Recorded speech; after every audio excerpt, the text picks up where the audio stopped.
রাষ্ট্রীয় ষড়যন্ত্র। রাষ্ট্র মনে করছে যে 2010-এর আগে আমরা যারা শিক্ষক শিক্ষিকা আছি, আধুনিক ভারতের জন্য তারা বলছে বড় বেশি বেমানান।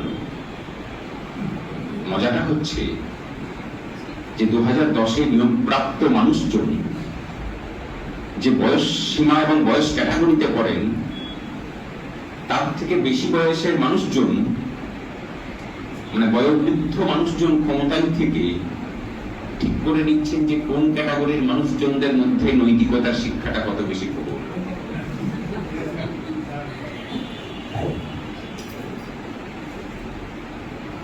আইন যখন পাস হচ্ছে সংসদে, তখনকার শিক্ষামন্ত্রী যে বক্তব্য রাখছেন যে এই সংশোধনী হলো শুধুমাত্র প্রশিক্ষণটাকে ম্যান্ডেটারি করার জন্য, তারপরেও আইন প্রণেতাদের উপরে উঠে বিচারপতি ঠিক করে নিচ্ছেন আইনের ব্যাখ্যা কি হবে। অদ্ভুত না? আইনের রাস্তা এখনো পর্যন্ত খোলা আছে অনেক। আর কি খোলা আছে? আন্দোলনের পরে এদের বিষয়টা এতটাই বৃহৎ। কিরকম বৃহৎ? দেশের অন্তত পক্ষে 60 থেকে 70 লক্ষ শিক্ষক শিক্ষিকা এরপরে এফেক্টেড হতে চলেছেন। সারা দেশের শিক্ষক শিক্ষিকাদেরকে একজোট করার প্রচেষ্টা অলরেডি শুরু হয়েছে, হবে। দরকার হলে সেখানেও নেতৃত্ব দিতে হবে আমাদেরকে। পরের লোকসভা ভোটে এখন অনেকটা দেরি। এতে এফেক্টেড প্রত্যেকটা মানুষের একটা টার্গেট থাকবে যে আপনাকে যেভাবেই হোক 30 থেকে 40টা মানুষের মধ্যে প্রভাবিত করতে হবে, ঠিক যেভাবে এই সরকারটাকে বিদায়ের জন্য করেছেন। 60 লক্ষ ইন্টু 40 কত হয়?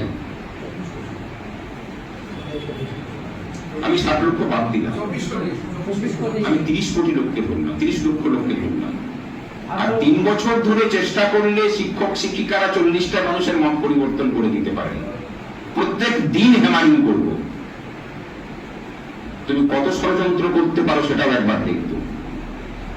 1% ভোটের তফাৎ ছিল। গদি উল্টাতে বেশি সময় লাগবে না। আবার বলে যাচ্ছি যে কর্মচারী এবং শিক্ষকদের সাথে লড়াই করে কেউ ক্ষমতায় থাকে না, কেউ থাকেনি, থাকবেও না। টেট দিতে হবে না। আইন এবং রাস্তা খোলা আছে, এখনো লড়াই বাকি আছে। সাথে থাকুন। বাকিটা এই রাজ্যের ক্ষেত্রে কুস্তি United primary teachers welfare association বুঝে নেবে। এবং আমরা যে লড়াইটা করছি সেটা শুধুমাত্র প্রাথমিক শিক্ষকদের জন্য নয়, প্রাথমিক, উচ্চ প্রাথমিক, হাই স্কুলের সমস্ত শিক্ষক শিক্ষিকাদের জন্যই লড়াইটা করছি। ভালো থাকবেন, নিশ্চিন্ত থাকুন।